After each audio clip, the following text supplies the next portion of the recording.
ഇടറിയ സ്വരത്തിൽ അവർ ഒരുമിച്ചു പറഞ്ഞു, അല്ലാഹു സാക്ഷി, അവൻ നിന്നെ ഞങ്ങളെക്കാൾ ശ്രേഷ്ഠനാക്കിയിരിക്കുന്നു. നിനക്കവൻ അധികാരവും പദവിയും നൽകി. പ്രിയ സഹോദര, ഞങ്ങളോട് ക്ഷമിക്കൂ. തെറ്റുകാർ ഞങ്ങളാണ്. നിന്റെ മാപ്പ് ഞങ്ങൾ അർഹിക്കുന്നുണ്ടോ? യൂസുഫ് സൗമ്യമായി മറുപടി നൽകി, എന്റെ ജ്യേഷ്ഠന്മാരെ, ഭയപ്പെടേണ്ട. കഴിഞ്ഞ കാര്യങ്ങളുടെ പേരിൽ ഞാൻ നിങ്ങളെ ശിക്ഷിക്കില്ല. അള്ളാഹു നിങ്ങൾക്ക് പുറത്തു തരട്ടെ. അവൻ കരുണാവാരിധിയാണല്ലോ. പക്ഷെ പറയൂ, നമ്മുടെ വന്ധ്യപിതാവിന്റെ അവസ്ഥ എങ്ങനെയുണ്ട്? അദ്ദേഹത്തിന് സുഖമാണോ? യാക്കൂബ് നബിയുടെ കഷ്ടപ്പാടുകളും കാഴ്ച നഷ്ടപ്പെട്ട കാര്യവും അവർ വിവരിച്ചു.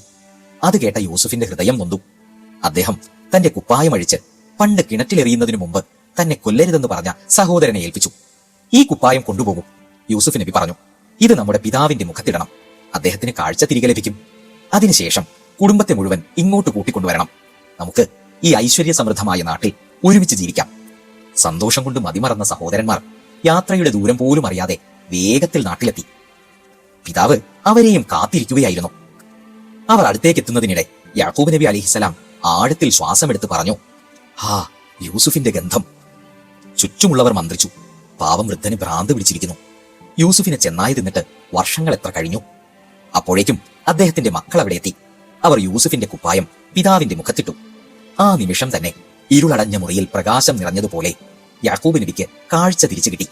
ആനന്ദക്കണ്ണീരുകളാൽ അദ്ദേഹം വിളിച്ചു പറഞ്ഞു, എന്റെ ഓമന മകൻ യൂസുഫിനെ വീണ്ടും കാണുമെന്ന് അന്ന് ഞാൻ നിങ്ങളോട് പറഞ്ഞില്ലേ? യാക്കൂബ് നബിയുടെ 10 ആൺമക്കളും അദ്ദേഹത്തിന്റെ മുന്നിൽ വീണു. പ്രിയ പിതാവേ, ഞങ്ങളോട് ക്ഷമിക്കൂ. നിങ്ങൾ എന്റെ മക്കളാണ്. യാക്കൂബ് നബി മറുപടി നൽകി, അള്ളാഹു നിങ്ങൾക്ക് പുറത്തു തരട്ടെ. അവനോട് മാപ്പിരക്കുക. അപ്പോൾ തന്നെ യാക്കൂബ് നബിയുടെ കുടുംബം തങ്ങളുടെ സാധന സാമഗ്രികളെല്ലാം കെട്ടിയെടുത്ത് ഒരുമിച്ച് ഈജിപ്തിലേക്ക് യാത്ര തിരിച്ചു. അവർ നഗരത്തിനടുത്തെത്തിയപ്പോ യൂസുഫ് നബിയും പരിവാരങ്ങളും അവരെ സ്വീകരിക്കാൻ കവാടത്തിൽ കാത്തു നിൽക്കുന്നുണ്ടായിരുന്നു. എന്റെ പ്രിയപ്പെട്ട കുടുംബമേ, യൂസുഫ് നബി വിളിച്ചു പറഞ്ഞു, അള്ളാഹുവിന്റെ ഇഷ്ടത്താൽ നിർഭയരായി ഈ നഗരത്തിലേക്ക് പ്രവേശിച്ചാലും. കൊട്ടാരത്തിൽ പ്രഭുക്കന്മാരും പ്രമുഖരും ചേർന്ന് അവരെ ഹൃദ്യമായി സ്വീകരിച്ചു. തുടർന്ന് യൂസുഫ് നബി തന്റെ സിംഹാസനത്തിൽ ഉപവിഷ്ടനായി. ആ കാഴ്ച കണ്ട് യാക്കൂബ് നബിയുടെയും പത്നിയുടെയും ഹൃദയം അള്ളാഹുവിനോടുള്ള നന്ദിയാൽ നിറഞ്ഞു. അവർ അള്ളാഹുവിനെ സ്തുതിച്ചുകൊണ്ട് സാഷ്ടാംഗം പ്രണമിച്ചു. 11 സഹോദരന്മാരും അവർക്കൊപ്പം പ്രണമിച്ചു. യൂസുഫ് നബി പതുക്കെ പറഞ്ഞു, പ്രിയ പിതാവേ, കുട്ടിക്കാലത്ത് ഞാൻ പറഞ്ഞ ആ സ്വപ്നം ഓർക്കുന്നുണ്ടോ? സൂര്യനും ചന്ദ്രനും 11 നക്ഷത്രങ്ങളും എനിക്ക് മുന്നിൽ പ്രണമിക്കുന്നത്. ഇന്ന് ഈ കാണുന്നത് അതിന്റെ സാക്ഷാത്കാരമാണ്. പിന്നീട് ഇടറിയ സ്വരത്തിൽ അദ്ദേഹം പറഞ്ഞു, കാരുണ്യവാനായ ദൈവം എന്നെ കിണറ്റിൽ നിന്നും തടവറയിൽ നിന്നും രക്ഷിക്കുകയും എന്നെ ഈ പദവിയിലേക്ക് ഉയർത്തുകയും ചെയ്തു. പിശാച് നമ്മെ തമ്മിൽ അകറ്റി.